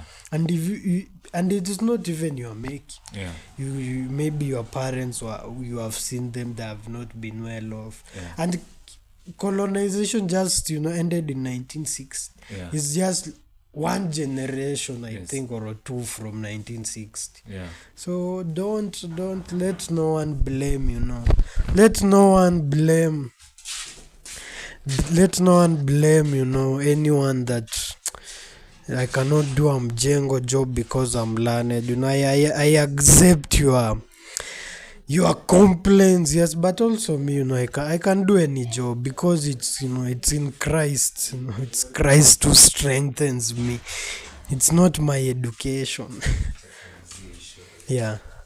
It's I'm telling the viewers that it's not education that strengthens me. It's Yeah. Jesus It's Christ. Jesus Christ. Yeah. Ni Mungu anasaidia. So those people who are telling us that mjengo job is bad.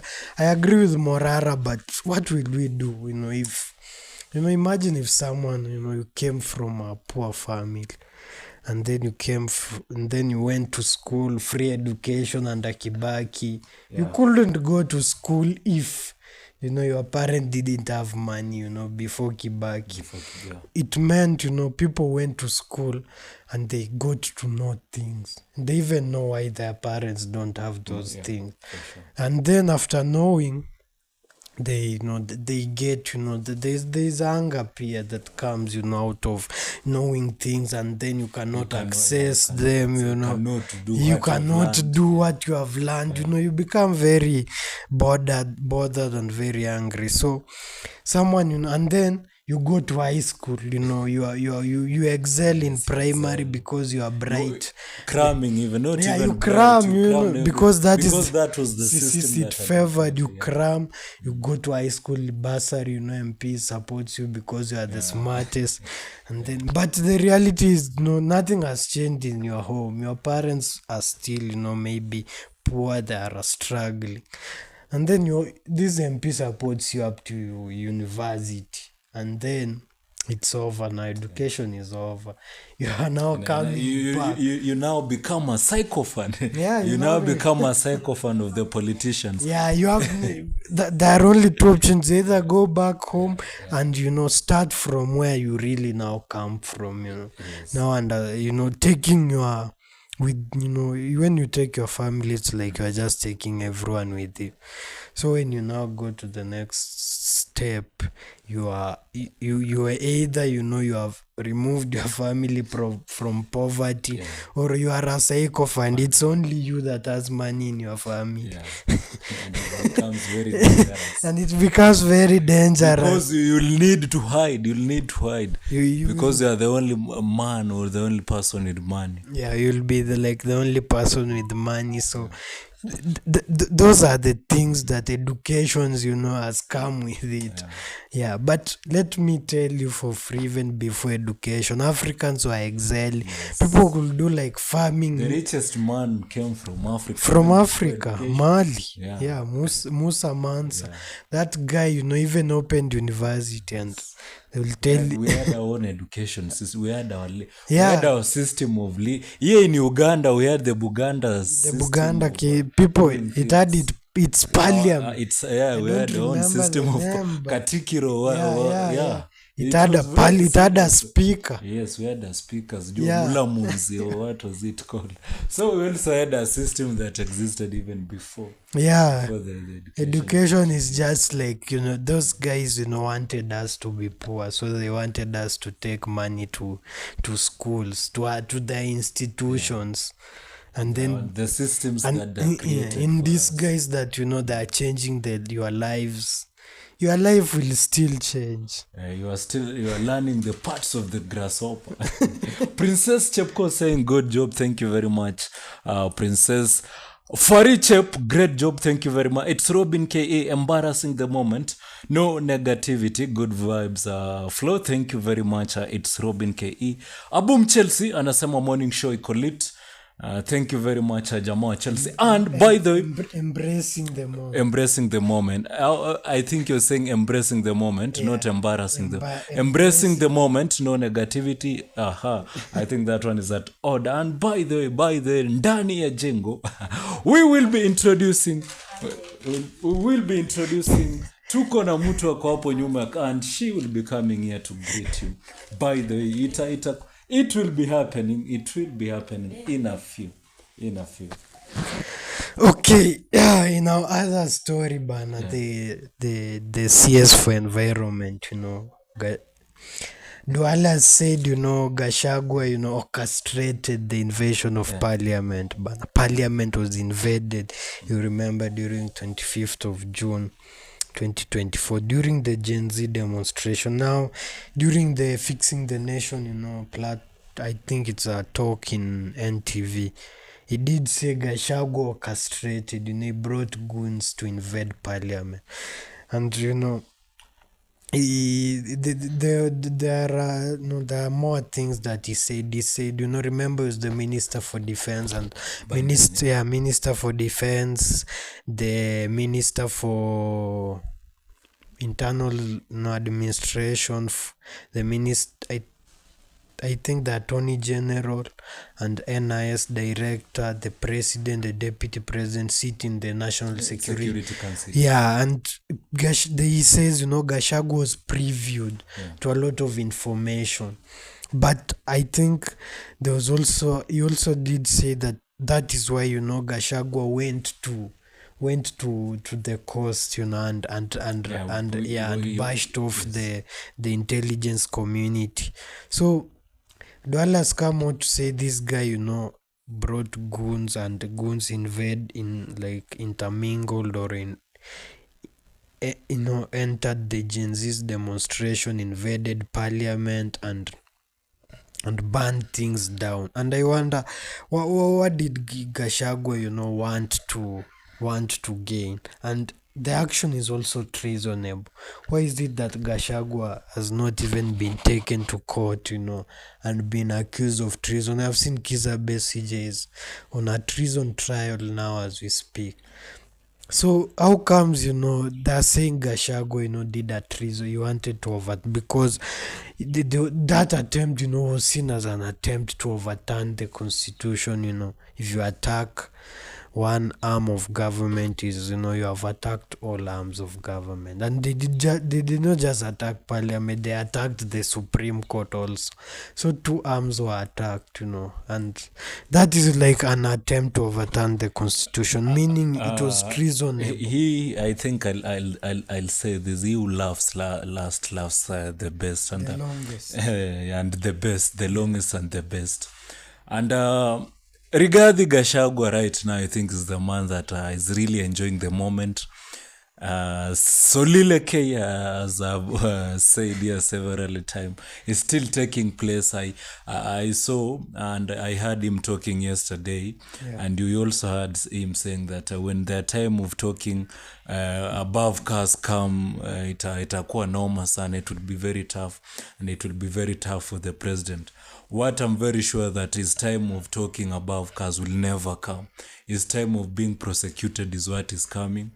And right now it's going to be very tough it's going to be tough for him. You see, this one it's the time to enjoy. Aden Duale came out very clear, and this is something that it's a conversation. What did Gachagua want, by invading? He wanted to be. He was sure that through the mandamano, the Gen Z mandamano, which started as a peaceful demonstration, and we remember the Gen Z using phones and maybe flags. It started as a peaceful demonstration, and I think the Gen Z were very clear, and they were very objective in what they wanted. But see, the same way Aden Duale'S said, we had maybe those people that wanted to overturn government, and they even went ahead and infiltrated the mandamanos of Gen Zs, because I tend to agree with what the CS had and Duale'S. By then he was the CS of defense, and that was what was happening, because after, I think it was the second week of the Gen Z murder, we now started seeing very unpeaceful demonstrations. We now started seeing killings. We now started seeing destructions. Properties were being destroyed. There was like a sniper in a building, killing police. We started experiencing chaos. It was very serious. So, like right now, let the man enjoy. As I've said again, Solile K is, for those that know, this is a man that a lot is happening in his head. He's also, imagine, he was saying that now when you go to Karen, I think the minimum you're going to be paid is 5,000. Like, you can now imagine, he used to be the man. Is he accusing himself or just, Yes, he's trying to speak out loudly maybe what he used to do, and now he can't do that, and it's now painful.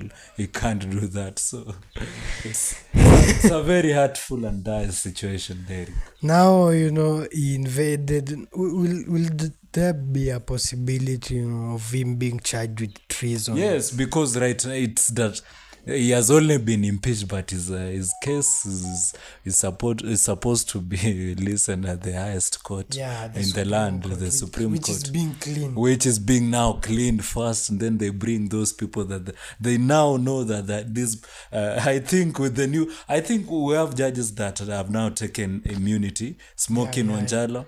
Even I think the Murkomen, was paid, also with paid a courtesy visit to the and all of a sudden, we had that, that they will relax for a moment because, someone has taken the Judicial Service Commission to court, saying it cannot, like say, we're telling you the chairperson is Martha Koome. Yeah. So, but some people are saying, no, let a vote be put. Let a vote be put. Yeah. So I told you, if a vote is going to be put, and then the decision that is going to happen is it's a risky affair. Yeah, it's a risky affair, and what we just need to happen is we need a fair hearing, a fair case. We really hope Rigiji for the third time will not again go to Nairobi hospital and come the third day while being held by the love of her life, Pastor Dorcas. And it's good to have a wife like Pastor Dorcas. Praise for you. Anytime you're down, she's there to hold you. Anytime you've been pinned down as a man, have yourself a wife like Dorcas Rigathi Gachagua, a lady that can stand with you, because I know whatever is going to happen to that man is going to be tough. And Bishop jipange kuomba sana because what is going to happen because you have seen even how things are happening in Mount Kenya. You have seen the leader, the former leader of my Mungiki now taking a very difficult, hard stand against the former deputies, telling him that when you are in government, you are not even talking like this. And we remember how the current, the former deputy president, who is now Rigathi Gachagua, behaved, and the way he treated the current Mungiki leader. And it's political. It's always, it's always vengeful, and I expect to see Rigathi Gachagua in that trench coat more often. The trench coat that Ruto came in. He's saying, anasema kumbe mnakuanga na dimples. Kumbe you have never realized. Kumbe Aboom Chelsea morning show lit. Josh Mkale locked in. Thank you so. Charles Deacon, and we want to invite Charles Deacon. And did Charles Deacon win the presidency of Kenya Kitale Polytechnic? I'm not sure if it was the presidency. I think he'll be confirming to us. Dickens, tell us, did you win? Did you win the seat you were looking for? Yeah. Because I saw him, he's committed. Yeah, he was very committed. He's a very serious man. I think he's a man with a vision, and we really hope everything is well there wherever he is, and we really hope the focus, the courage that he had put has put him somewhere, and if it hasn't, we still have a lot. Yeah. And even the Sabot space need a lot of young leaders like him, Yeah, a lot of young vibrant persons like him that are going to take even the agenda of Sabots forward the way we today started the Sabot agenda. Yeah, good morning to Dickens Charles, And join us, one of this morning, one person, has asked me, to join, one morning here, no, not Kate, Brevis. Yeah, he's saying, he wants to speak about geopolitics. Geopolitics. Yeah. Let them come. No, you are welcome. Yeah. Brevis, you are welcome. And, I want to, I want, if he comes, that day, we crucify the young. Does he know or he does? No, does he know or, he has to Google. Yeah. Because today, you cannot know because there's Google. Yeah. So we'll want to does he know geopolitics, and does he also know like the geopolitics of Mt.Elgon? Yeah. Of what is happening. And you see, Mt.Elgon is in fact, as an area of study, it can be very tough. If you're going to be given Mt.Elgon as an area of geopolitics as an area of study, my friend, you will come back with 1,000 pages, and white hair. And white hair. Interesting. Yeah. But we have also seen Rigathi, teaming up with Mother Karua, Kalonzo, Eugene Wamalwa, and Tembe. Will these men, bring Ruto to a stumbling, if 2027, is something to speak about. I really wanted to hear the opinion of the president, and I really heard it yesterday. He said that as them the planner of how to take Ruto outside government and talking the tribal agenda, him is trying to see how he's bringing venye anatengeneza hizo barabara. And I think for the first time I've never seen President Ruto more relaxed than now, because he knows if he's not going to be vying with Raila, which is very sure. It's very sure. I'm telling you people, Raila is in the broad-based, and the president is very sure. And even if it's Raila, because he has competed with Raila, who can measure that? You see, it's very... And we should be very realistic in what we are saying. Yeah. Even if we are saying that some people now are going to front Matiang'i, Kenya, we know it very. Even for you to become the chairman of the cattle dip, kama una 50,000 huwezi kukua tu chairman wa coffee factory Derek. Ni siasa, very tough politics. Then unakuja kutueleza hapa sasa, you are bringing us Matiang'i as now you are telling me Matiang'i is your yes, maybe that one is your idea of politics, your idea of doing Matiang'i things. Will not. But reality, what is the reality? We're already seeing, a problem. People of UPA have come to say Matiang'i is standing on UPA. Jubilee party have come to say Matiang'i is standing on Jubilee. What is wrong? Is the man too fat to be divided into two? The confusion, as you can see, the confusion has already started, and that one is the order of things. From the other end of they're in fact, it's even hard to call these guys opposition. These are guys that have been left because the opposition is now what is forming the broad-based government. So these are just what is normally known as opposition. Which opposition are they talking? Mzee atuolula, which opposition? Opposition gani dero? Which opposition? What are they opposing, bwana?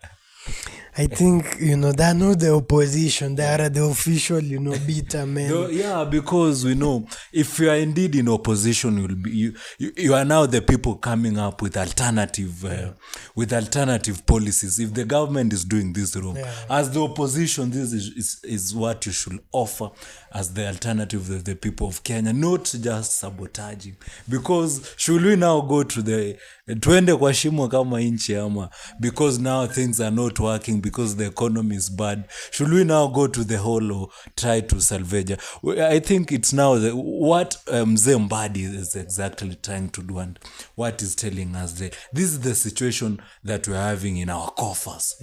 As a country, this is where we are, and I think every leader should always form their conversation and their opinions based on what we are being on what we are told, how the nature of our coffers.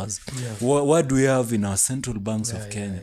That is what no we should money, be talking you know. about. Yesterday I was telling you, if we calculate 99% of Kenyans, are broke, they are broke people. Kenyans are broke people, and we all agree. Kenyans don't have money. Now, if we are going at ile GDP and that we are saying GDP, imagine yes, they are saying, you know, the GDP, 70% of our GDP is dead because that is what we are paying. Yes. So 70% of what we have in Kenya is still being paid for. It's a debt. It's a debt. The roads, the electricity, the projects that have been done. So you cannot say you are rich and you are still paying debt. Yeah, so it's us, it's Kenyans, it's our country. I think what I only picked from Morara's talk yesterday is that everyone should own up, everyone should be doing something. Do something, not just complaining. Yeah, Martha Karua shifted now from Kenya, the rainbow, to PLP. He is now going to the purple, you know, the purple PLP, People's Liberation Party. Will this change? You know, most people by the way don't know, but you know, Martha Karua's husband, you know, the father to his children, to most of, is a Pokot man. Yeah. And you know, many people have been saying, you know, the children are ours, you know, and the mother, you know, just comes from Mount Kenya. And you know, even during 2022 campaigns, you saw her going to West Pokot to look for votes, and you saw people coming out. Yeah.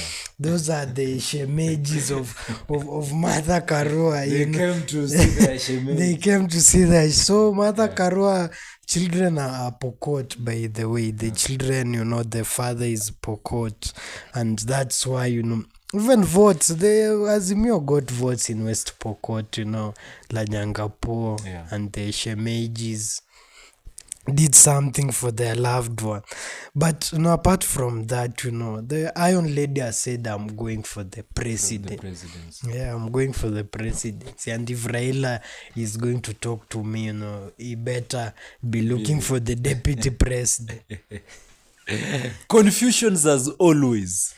Is it just confusion or? Because what's the minimum of Baba? Baba is just the candidate. Martha Karua is determined, I think, to become the first woman who gets the highest job in Kenya. Jeff Koinange asks her, you know, will you die, you know, looking for this? We have seen Martha Karua for the longest time going for the presidency. Those who know her. You know, do you think Martha Karua will be the first president, you know, first woman to be president or a deputy president in Kenya? I'm wishing for a scenario, and I really pray that as a country also, it will be very beautiful to have a woman as a president in Kenya sometimes. But I do not see that one in Martha, in the Iron Lady. Yeah. But a situation whereby a country like Kenya, we now have a president that is a woman or a deputy president. I really believe we'll move very fast, very forward. We'll move very well because we also know the kind of leadership that women bring with. You know, we are very sure that women will not be risk takers in our government.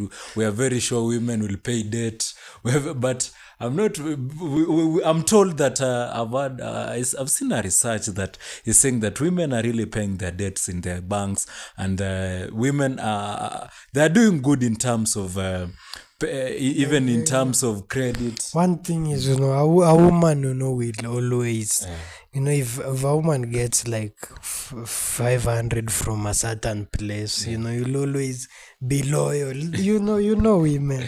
Yeah, so Yeah, we're being told that women they are really doing good, and banks are even feeling good to a do woman business with president women. will be great. So with a Kenyan woman president, we strongly believe, as long as it's not Martha, because I know Martha Karua will come and revenge. She will strongly go for those men that she believe have been pinning her down. So that is my opinion, not the opinion of Zimal Studios. Those are that you might launch a manhunt. the Pokot people, but remember the Pokot people, I come from Mt.Elgon. Do not play with Kapkugo. Do not try and play with Kapkugo. They will say, you are touching the shemeji. You are touching our shemeji. So, and West and we Pokot have already paid the is near here, and they already paid the bride price. So, and you see, she has given them children. It will be very easy for them to come and defend their shemeji. But that's my opinion. Even them, I know the Pokots are not ready for their shemeji to be the president right now. They still want they still become a mother, perhaps, but she's become old. The Iron Lady is, has welcomed Rigadi to her home. He's, rebranded her party. Don't you see? She was not meant for motherhood. She was meant, to do politics. Let her continue doing politics, the politics of liberation. But the point is, she's still Martha Karua for that one is a conversation that you see it has already it has happened. But are you feeling it on ground? Are you feeling it here in Mt.Elgon? The Martha Karua effect. Martha Karua's effect of the new party. No one is talking. In fact, it's us informing our people. We're just telling our people. So, but I'm telling you, if today Mzee William Ruto could now that the vehicle UDA is not there, ODM is not, it will be the politics in Mt.Elgon. ODM will be feeling the heat here in Mt.Elgon. So we only know, we know, Kenyans know.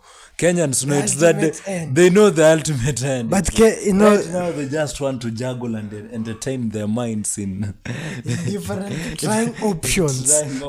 But at the very end, Kenyans know. They know, and they know who they'll vote for. Kenyans, they always know. And interesting, talking about the president. You have talked about the president, crashing these, these Purple Liberation Party and the whole Kalonzo Natembeya thing. We have seen his lawyer, the former lawyer at ICC, Karim Khan, going to Congo for the second time. And this is after M23, have taken over South and North Kivu, which are great, in minerals and everything. He did say that, the plight, of the Congolese people is like the plight of any other person on earth. And that is why ICC, and him, the chief prosecutor of ICC, was there, to make sure that, we as ICC make sure that, we hear the people of Congo. And he was there to meet the civil society, people, from different groups, victims of what M23 are doing, and also victim of the Congolese army, Everyone is being listened to. And, as we round up, whatever has been happening, this week, will this solve? We saw Kenya ICC came and cured, and Kofi Annan, helped Kenya cure the post-election violence in 2007. Now we are seeing ICC going to DRC. Will it, quench the fire? Will it extinguish this fire that, is burning in DRC?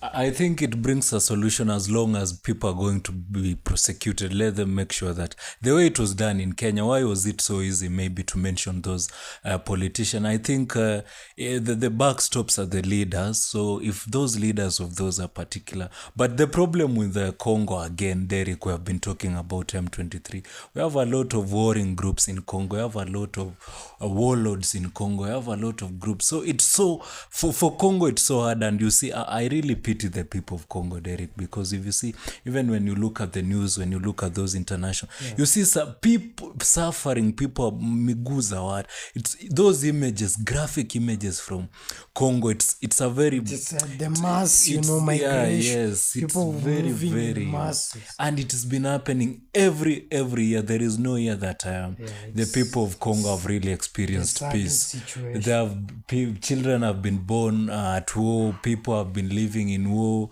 The soldiers, they say they have everything. Them, it's not good for a country like Congo, and we really need a very, very fast solution for the people of Congo, and it's good that it's now becoming a conversation everyone now is trying to come and see what we can do for the people of Congo, and I hope the ICC is going to prosecute those that are going to be found guilty, and let people be taken to ICC the way it was done in Kenya, and maybe try to restore some peace and have some calm. Yeah, we saw, Joseph Kony being taken to ICC. He cooled down. And now we are seeing, ICC going to DRC. They are telling, witnesses, bring evidence, of war, genocides, murders, rape. Will the people of Congo, come out for the first time, since pre-colonial time, because you remember the occupation by King Leopold was the most brutal occupation in Africa. Over 20 million people died. So will people of Congo come out, after so many years of being repressed, being persecuted, being colonized, being enslaved?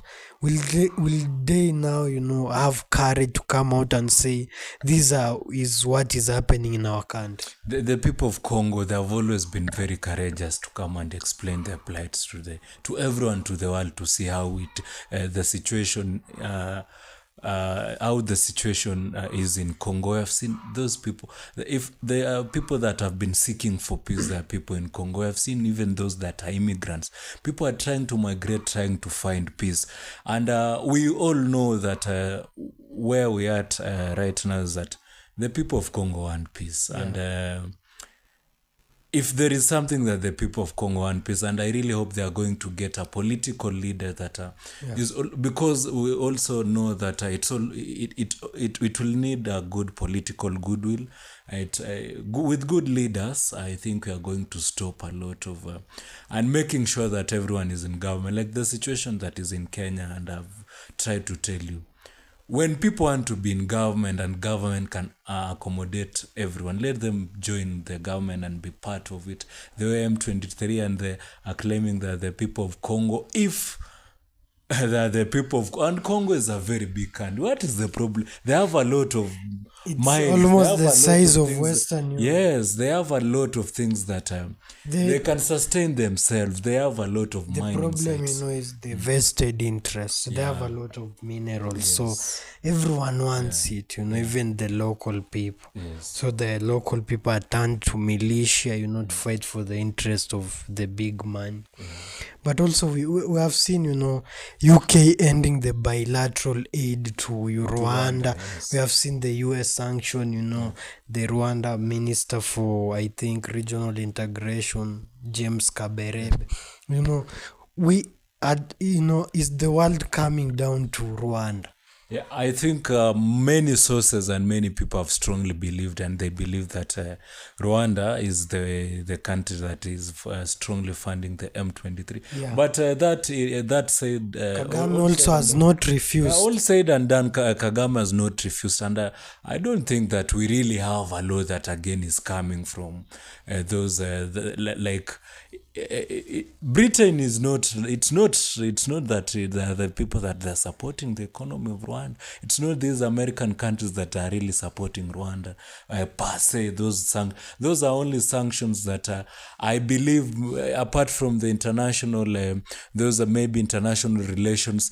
They didn't. They are not really going to affect the people of Rwanda. I strongly believe that, and.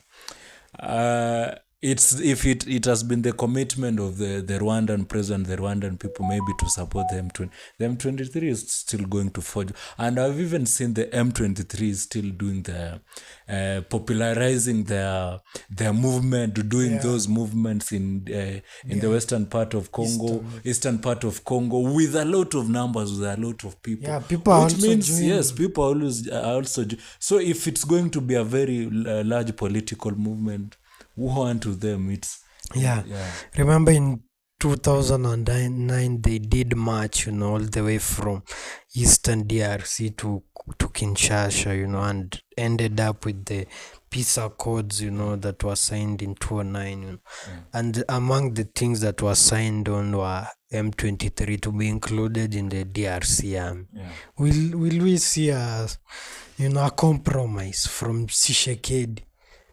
Will you accept, M23 to join? I'm not seeing a situation whereby he'll be accepting, but I told you maybe if Rwanda is going to, and I mean Congo is going to have a new president, perhaps, who is going to, it's the willingness. But right, I've even seen Tshisekedi bringing mercenaries, mercenaries to come and fight M23. What is that new that is going to make him now to bend low, and maybe it's I think his ego cannot allow, from my opinion.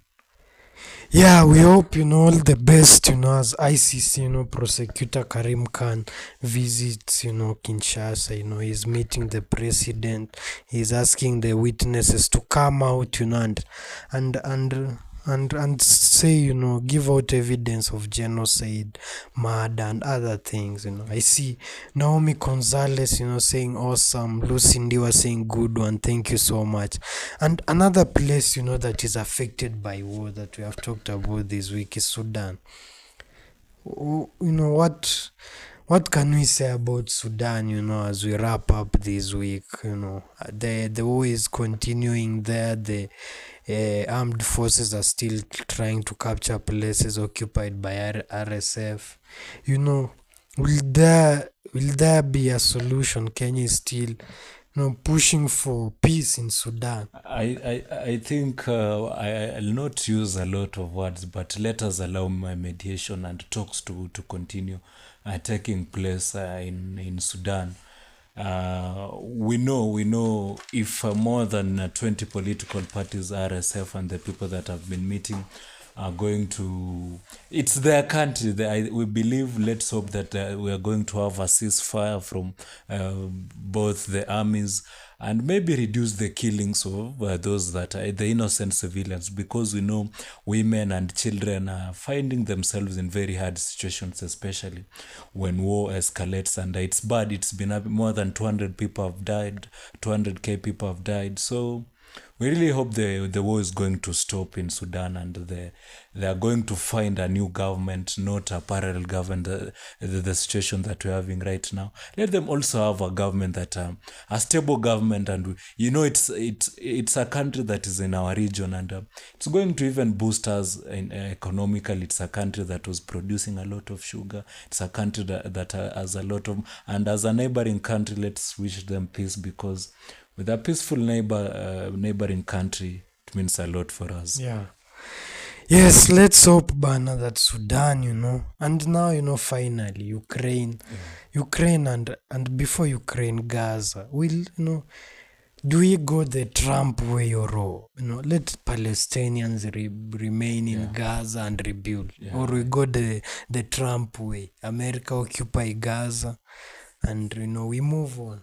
I strongly believe that the same way I'm talking about the Sudan issue. It's the people that have been have found themselves in those the people that have the first people, the very first hand people that have suffered in Gaza. They are the only people that know the damages that have happened. You are not now going to come from anyone now telling them that you are now going to leave there. This is what has happened. It's tough. Even you, Derek, Will that not, bring whatever has been happening, to continue? And I strongly believe that I think for now, what we're just going to experience is just a ceasefire. It's just as, because imagine what has happened in Gaza. Do you still believe those people are going to forgive? They're not going to forgive. Plus the other allies, yes, who did send arms and support for them. It's not going to be business. It's a hard situation there. Yeah, it's a hard situation in Gaza. Do we go the Trump way, or Palestinians, remain in Palestine and rebuild, and also disbomb the bombs that have been put there? We'll be informing you how it goes. And lastly, Ukraine.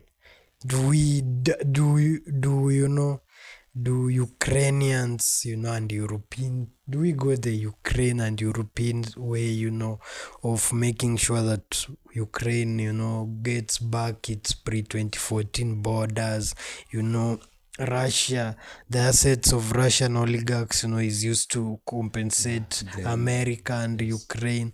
Or do we go the Ukraine, the Russia and the US way, where it's, peace and Ukraine, moves on forward? Ukraine does not join NATO, and it might join EU, but it doesn't join NATO. And then we also have Americans, going to Ukraine and taking, rare earth minerals worth $350 billion, which is the best, way, or where will Ukraine end up in? I'm not sure the position that Zelensky is going to take for the Ukrainian people, but we have seen what the comedian has done. More than 500,000 people have died in Ukraine. You are saying he's a comedian. Trump is saying, he's a dictator without election. Is Zelensky the problem? It's been the problem, because the war the first thing is that the war shouldn't have happened. You see, we are talking about more than 500,000 people. That one is massacre. That one is a war. Why did Zelensky allow his people first to go at war? So what I'm seeing and what is taking shape, and what you have also seen taking shape, Derek, is that Russia is in talks already. Putin is in talk with Trump in Saudi Arabia, and we know where US is where a lot of power. Yeah, even recently in the UN, the US voted, to say that Russia did not become the aggressor. Yes, Russia did not become the aggressor. Yeah. And it's the position. And if you're talking about those boundaries again, that maybe the pre-2014, those are things of the... How have they been? How was he elected even the president of Russia? He has a country that is already managing, and for sure we have a war that happened, and it shouldn't have happened. Yeah, the Ukrainians are the big losers. They have lost a country. They have lost a lot of people, both migration and death. And let's hope they get peace, and let Americans, Russians, Europeans, and Ukrainians agree on the best, the best peace deal. Manuela Kibs Mtembe is saying clips za hizi show zetu moto inafaa mnaziweka TikTok, watu wapate huko juu. Kuna wale followers hawezi kuwa live all the time, so it would be easy for them to at least wakiscroll TikTok. They're asking us to be kuweka hizi TikTok huko. Nafikiri that one is well noted. Yeah. We shall make sure we do that. Yeah, we shall make sure. Lucindiwa leo ni Kiingereza tupu. Big up, man. Yeah, we hope also she comments in English, in future. That will be, will be complimenting the show. Yeah, Dr. Will tuned in live from Eastern Kivu of the DRC as special envoy to the Wharton Goma region. Wow. Yeah. Let's hope it's true. It's true, and you're making peace. I think and you are looking to fight on behalf of But M23. I think the guy is just a doctor, maybe he's going to treat those patients that those doctor of what? It depends. Doctor of what? We really maybe which doctor? Which doctor? It's just a question. Which doctor? Which Dr. Will? Yeah, and thank you so much for joining, and hope whatever you are doctoring over there is will be doctored well. Yeah.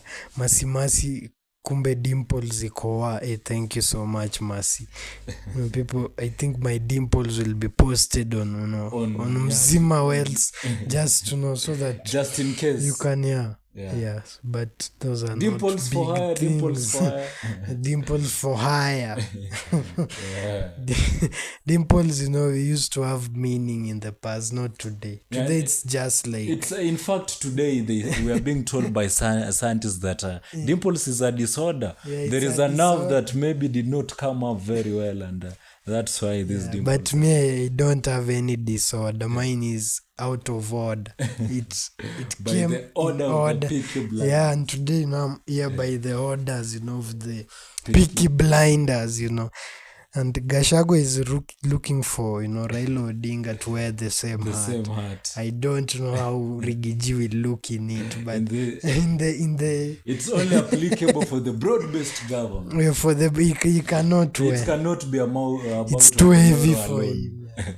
Yeah, it's something that is going to carry the Kenyans, the people of Africa, and the world at large. Yeah, so thank you so much, those who have joined us, everyone who has joined us, Lucindiwa, Dr. Will, everyone, Masichesh, Kibet, Faisal, everyone, Tesi, everyone who has joined us this morning, Masi, Sharon, Shaz, and everyone, thank you so much. Up to Monday, even as we are going for a weekend, and we'll be meeting on Monday, boy. Yeah, finally we're having a break. From kila siku, it's about informing you. From 9 to Ism. At least we've been here for those 2 to 3 hours from Monday.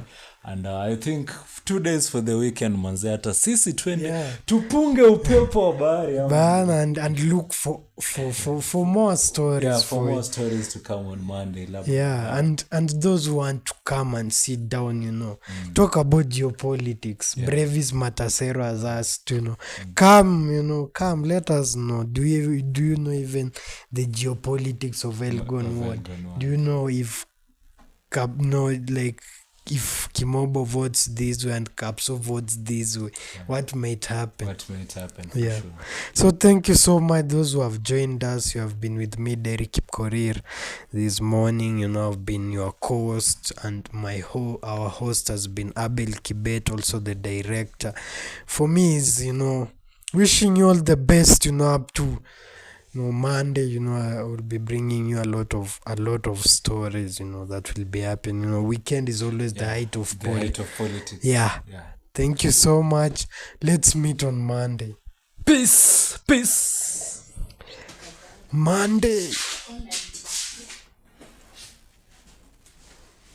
Hey.